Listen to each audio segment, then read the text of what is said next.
দেখ রে বন্ধুরা, কেরালাতে এখন হচ্ছে দুটার সময় লেঞ্চ। হ্যাঁ, দুটা থেকে তিনটা তক লেঞ্চ।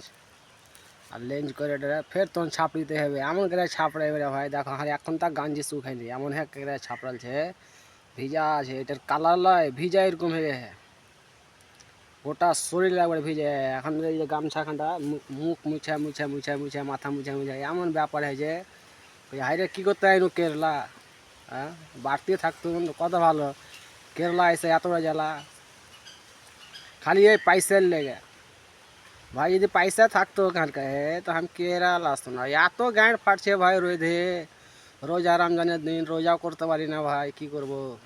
নামাজ টামাজ কিছু পড়তে পারি না, খুব কষ্ট। এই যে দেখতে হবে এগুলা খুঁড়া খুঁড়া কী করলো, পাসিনা পাসিনা হয়ে গেল ভাই। ভোরে এসে দেখা নারিয়েল পাড়াইলে, দুটা গাছে চড়ে দুটা না গাছের নারিয়েল পাড়াইলে নারিয়েল পাড়ানো। আর ঘুরে ফের 800 টাকাই দেবে, 900 টাকা।